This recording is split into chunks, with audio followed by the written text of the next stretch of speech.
गलतियां तो गलतियां होती हैं, लेकिन कुछ गलतियां बहुत ही महंगी पड़ जाती हैं। जैसे मिज़ुहो सिक्योरिटीज ने एक टाइपिंग मिस्टेक की वजह से लगभग 40 मिलियन येन खो दिए थे, और कैसे टाइटैनिक क्रू के ओवर कॉन्फिडेंस की वजह से टाइटैनिक जहाज डूब गया था, और तो और किसी की लापरवाही से ऐसे ब्लास्ट हुए कि बिल्डिंग्स, कार्स और इंसान कोई नहीं बचा। ऐसे ही कुछ एक्सपेंसिव मिस्टेक्स के बारे में आज हम बात करेंगे। Sizzling skyscraper walkie talkie building. ये जो शानदार बिल्डिंग आप देख रहे हैं, इससे द सिजलिंग स्काईस्क्रेपर और द वॉकी टॉकी बिल्डिंग कहते हैं। ये इंग्लैंड की राजधानी लंदन में लोकेटेड है। अब देखने में ये बिल्डिंग बहुत खूबसूरत लगती है। इसका डिजाइन एक वॉकी टॉकी की तरह लगता है। आपको जानकर हैरानी होगी कि इस बिल्डिंग को बनाने में कुल 200 मिलियन यूरोस का खर्चा हुआ था, और इस बिल्डिंग को राफेल विनियोली ने डिजाइन किया था। इस बिल्डिंग की एक साइड को ग्लास से कवर किया गया है, लेकिन दोस्तों इसकी खासियत इसकी सबसे बड़ी कमी बन गई। जब इस ग्लास वाले साइड पर धूप पड़ती है तो सनराइज ग्लास से रिफ्लेक्ट होकर जमीन पर पार्क गाड़ियों पर जाती थी, जिससे गाड़ियां मेल्ट होने लगी थी। जी हाँ, गाड़ियां पिघलने लगी थी, और तो और ज्यादा हीट होने की वजह से गाड़ियों में आग तक लग जाती थी। और इसीलिए इस बिल्डिंग की ग्लास वाले साइड पर सनशेड लगा दिए गए हैं, जिसमें फिर से बहुत खर्चा हुआ था।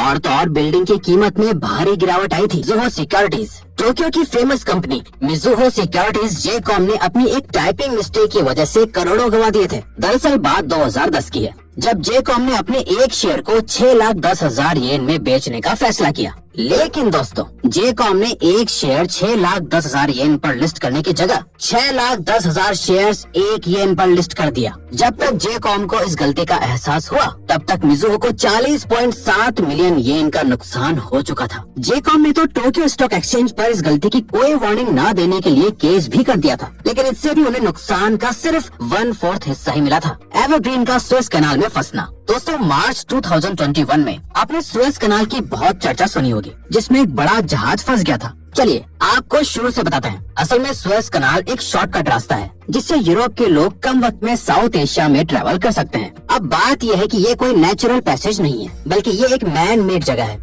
जिसे लोगों ने अपनी सहूलियत के लिए बनाया था। यही वजह है कि ये कनाल बहुत पतली है। इस कनाल की चौड़ाई सिर्फ 205 मीटर है। तो दोस्तों, 23 मार्च 2021 को इस पतले कनाल में एक बहुत बड़ा एवरग्रीन नाम का जहाज फंस गया था। एवरग्रीन लगभग 1312 फीट बड़ा है और एक साथ 20,000 कंटेनर्स को कैरी कर सकता है। ये एवरग्रीन शिप सुएज कनाल में हॉरिजॉन्टली फंस गया था। एवरग्रीन को रास्ते से हटाने के लिए बहुत से बड़े शिप्स को बुलाया गया, और तो और कनाल के साइड्स वाली रेत यानी सैंड को भी हटाकर रास्ता चौड़ा किया गया था। लेकिन इसको करने में पूरे 7 दिन लग गए थे, जिस वजह से हर दिन 400 मिलियन डॉलर्स का नुकसान हुआ था। बल्कि जहाज के मालिकों को नुकसान की भरपाई करने के लिए पेनल्टी भी देनी पड़ी थी, जिस वजह से टोटल लॉस 32.4 बिलियन हो गया था। इन टट्स बियर्ड, जो चीज जितनी ज्यादा पुरानी होती है उतनी ही ज्यादा कीमती भी होती है, और उन चीजों को प्रिजर्व करके रखा जाता है। ऐसी ही एक कीमती चीज है तूतनखामुन की मम्मी और उसका ताबूत, जो पूरी तरह से सोने का बना हुआ है। तो बात है 2015 की, जब इजिप्ट के कायरो म्यूजियम के अंदर तूतनखामुन के ताबूत के मास्क की दाढ़ी यानी बियर्ड वाला हिस्सा टूट गया था, जिससे तूतनखामुन के मास्क की कीमत में भारी कमी आई थी। एक इंटरव्यू में म्यूजियम के क्यूरेटर ने बताया कि मस्टाशेस को रिस्टोर करने की कोशिश की गई थी, लेकिन वो सही से हो नहीं पाया। इसीलिए तूतनखामुन की मूंछों को गोंद यानी ग्लू से जोड़ा गया है।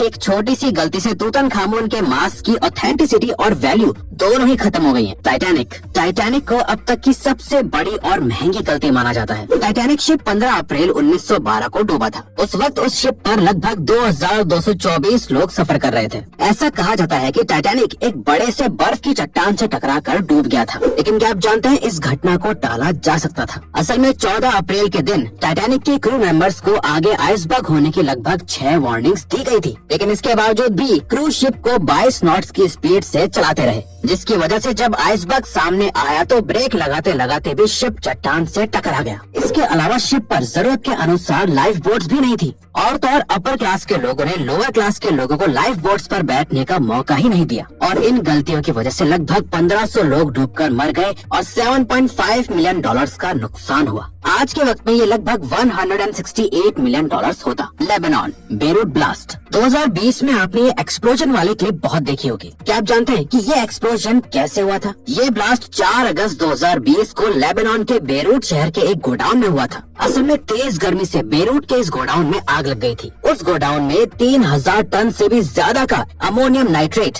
अवैध रूप से रखा गया था। इसीलिए आग लगने के सिर्फ 20 मिनट बाद ही धमाकेदार ब्लास्ट हुआ, जिसने पूरे लेबनान को हिला के रख दिया था। धमाके के आसपास वाली जगह पूरी तरह बर्बाद हो गई थी, बिल्डिंग्स टूट गई थी और रास्ते पर चलने वाली गाड़ियां भी तबाह हो गई थी। इस धमाके की वजह से लगभग 3 लाख लोग बेघर हो गए थे। गोडाउन के कुछ वर्कर्स को पता था कि ऐसे एलिमेंट्स को रखना किसी खतरे से खाली नहीं है, लेकिन फिर भी उन्होंने इसके लिए कोई एक्शन नहीं लिया। आपको जानकर हैरानी होगी कि इस धमाके से इंश्योरेंस कंपनी को 3 अरब डॉलर्स का नुकसान हुआ था। इसके अलावा टोटल फाइनेंशियल नुकसान 15 अरब डॉलर से भी ज्यादा का हुआ था। Challenger rocket disaster. प्लेन से ट्रैवल करना ही बहुत महंगा होता है। ऐसे में अर्थ से बाहर जाने वाले रॉकेट्स पर अरबों डॉलर्स खर्च किए जाते हैं। 18 जनवरी 1986 में अमेरिका ने चैलेंजर नाम का रॉकेट लॉन्च किया। उस रॉकेट में 7 क्रू मेंबर्स भी थे, लेकिन दोस्तों उड़ान भरने के केवल 73 सेकंड्स बाद ही चैलेंजर रॉकेट फट गया और उसके चीथड़े उड़ गए। उस रॉकेट शटल में बैठे 7 लोग मारे गए। एक कमीशन ने लॉन्च में हुई खामियों को ढूंढा। रिसर्च से पता चला कि ठंड ज्यादा होने की वजह से रॉकेट बूस्टर की एयर रिंग्स खराब हो गए थे, जिससे गैस लीक हुई और ब्लास्ट हो गया। सबसे हैरानी की बात यह है कि नासा के साइंटिस्ट्स को इस बारे में पता था और उन्होंने लॉन्च को रिजेक्ट भी कर दिया था, लेकिन नासा के सीनियर्स ने किसी भी बात को ना मानते हुए लॉन्च को मंजूरी दी, जिस वजह से 7 लोगों की जान चली गई और 1.5 बिलियन डॉलर्स का चैलेंजर भी पूरी तरह से बर्बाद हो गया। इस पूरे प्रोजेक्ट में लगभग 4.7 बिलियन डॉलर्स लगे हुए थे। The लॉफनबर्ग bridge. ब्रिजेस को बनाने में बहुत ज्यादा मेहनत और करोड़ों रुपए लगते हैं, इसीलिए इनको बनाने में किसी भी गलती की गुंजाइश नहीं होती है। ऐसा ही एक द लॉफनबर्ग ब्रिज था जो जर्मनी और स्विट्जरलैंड के बीच बनाया गया था, जिसका मेन एम दोनों देशों के बीच ट्रैवल को आसान और सस्ता बनाना था। इसीलिए जर्मनी और स्विट्जरलैंड के बीच कॉन्ट्रैक्ट हुआ कि दोनों देश अपनी अपनी कंट्री से ब्रिज को बनाते हुए लाएंगे और एक पर्टिकुलर पॉइंट पे लाकर उसे जोड़ देंगे। लेकिन दोस्तों, जब इस पुल को बनाकर दोनों देश मिडिल पॉइंट तक पहुँचे तो पता चला कि पुल के दोनों हिस्से एक दूसरे से छोटे बड़े और मोटे पतले थे। तब इंजीनियर्स को एहसास हुआ कि उन्होंने समंदर के एल्टीट्यूड को नापने में गलती कर दी थी, जिस वजह से दोनों देशों को करोड़ों डॉलर्स का नुकसान हुआ था। MV tricolour. बात है 24 दिसंबर 2002 की, जब MV ट्राइकलर एक साथ 2871 कार्स को एक आइलैंड से दूसरी जगह पर ले जा रहा था। दिसंबर का महीना था, सर्दी और धुंध दोनों ही बहुत ज्यादा थे। MV ट्राइकलर के साथ साथ एक और छोटा शिप भी ट्रैवल कर रहा था। प्रॉब्लम तब हुई जब साथ ट्रैवल करने वाला शिप अचानक से ट्राइकलर से टकरा गया, जिसकी वजह से ट्राइकलर पलट गया। क्या आप जानते हैं, असल में उस वक्त ट्राइकलर के सामने एक और शिप द क्लैरी आ गया था, जिससे बचने के लिए साथ वाले शिप ने अचानक खुद को मोड़ा और टकरा गया। हैरानी की बात यह है कि इन तीनों में से किसी भी शिप के कैप्टन ने अपने आने का इंटीमेशन नहीं दिया था, जिसकी वजह से ये सब कुछ हुआ। इस हादसे में 100 मिलियन डॉलर्स की कार्स डूबकर बर्बाद हो गई। Tianjin blast. 12 अगस्त 2015 की रात को तियानजिन शहर में अचानक से बहुत बड़े बड़े ब्लास्ट होने लगे। वो ब्लास्ट इतने पावरफुल थे कि उससे भूकंप आने लगे, लोग बुरी तरह से इधर उधर भागने लगे और बिल्डिंग्स पल भर में रेत बन गई, जिसकी वजह से लगभग 200 लोग मारे गए। असल में दोस्तों, ये ब्लास्ट एक गोडाउन में आग लगने से शुरू हुए थे। उस गोडाउन के अंदर भारी क्वांटिटी में सोडियम नाइट्रेट और पोटेशियम नाइट्रेट रखा हुआ था और उस गोडाउन में ऐसे सामान को रखने के लिए सही प्रोटोकॉल्स को फॉलो नहीं किया गया था। और तो और गोडाउन के ओनर्स को ये तक नहीं पता था कि गोडाउन में ऐसे कितने तरह के केमिकल्स रखे हुए थे। यही वजह है कि इस ब्लास्ट से बहुत सी बिल्डिंग्स और लोगों की जान चली गई। इसके अलावा पास के पोर्ट पर खड़ी नई ह्यूंडई, रेनो, किया और फोक्सवैगन की कुल 26,000 कार झुलस कर राख हो गई। इस हादसे में लगभग 3 अरब यूएन का नुकसान हुआ था। इसके अलावा मारे गए लोगों के घर वालों को मुआवजा भी दिया गया। 49 ऑफिशियल्स को जेल की सजा भी दी गई। इस तरह से कुल नुकसान 10 बिलियन डॉलर्स का हुआ था। तो दोस्तों, अब अगर आपको ये वीडियो अच्छी लगी और आप आगे भी ऐसी ही अमेजिंग वीडियोस देखना चाहते हैं तो प्लीज हमारे चैनल को सब्सक्राइब करके ऑल नोटिफिकेशन बेल को ऑन कर दो, ताकि हमारी फ्यूचर वीडियोस का नोटिफिकेशन सबसे पहले आपके पास आए। So till then, keep learning, keep growing.